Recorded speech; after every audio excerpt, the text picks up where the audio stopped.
It's time for Commonwealth Common Sense with Susan Stimpson and Kevin Scholla.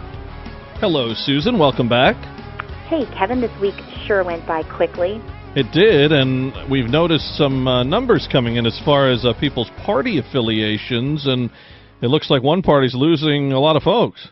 That's right. The Gallup poll released a record high. 42% of Americans now identify themselves as independents, but what's interesting in that they've been conducting these interviews by telephone for 25 years, and the Republican identification has fallen to 25%, which Gallup says that is the lowest amount over the time span that they have been doing this, and the Democrats are at a 31% identification, so it's unchanged from the last 4 years. I think that Republicans have a problem, and they need to address the fact that they have a problem and not just continue to do things and expect to get a different result.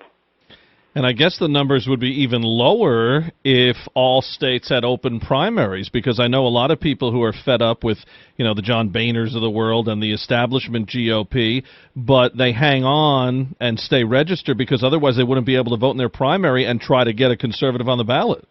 Well, and here in Virginia right now, we do not have party identification, and political parties have the option if they want to have a primary or if they want to have a convention. And Republicans have gone back and forth in whether or not they have a convention or they have a primary.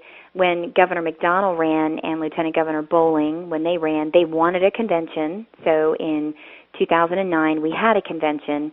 But then they decided that they wanted to have a primary for the next go-round because primaries do tend to favor those who have more money, but the grassroots chose to have a convention.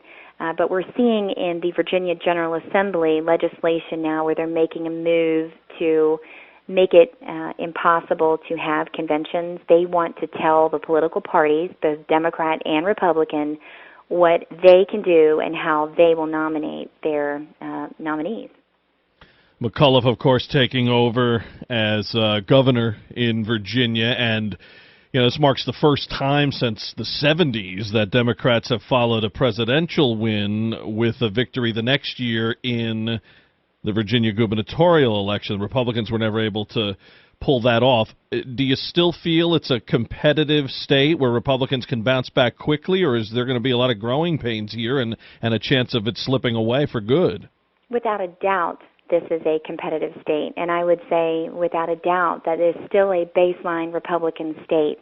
But I think if you look into these polls, and if you just talk to your average person on the street, the overall confidence in elected officials is at an all-time low.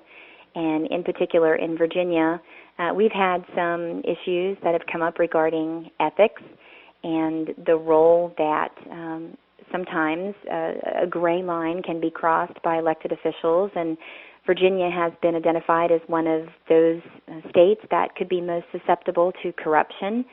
And there has been an announcement of a sweeping bipartisan ethics reform that's supposedly going to happen in this session here in Virginia. But when you really look at what's detailed, there really is not much punch behind this ethics reform. The Washington Post had a little article about it today. And I think that just continues the amount of distrust that people have in their elected officials. I think the fight is worth having. It's so important for conservatives to win this fight. I think that you can look in America and the majority of the people still identify themselves as conservatives. So right now it's coming down to a struggle between those who want to hold on to their power and their longevity in office and those who want to see conservatism advance. Yeah, you got it. A lot of it's about the message and about when conservatives do finally win primaries, they're not supported a lot by the establishment. So hopefully that will turn around and we'll see a bounce back in Virginia and everywhere sooner than later. Agreed. We just have to have people who are willing to follow through with what they say they're going to do. Like Susan Stimpson. Well, thank you, Kevin.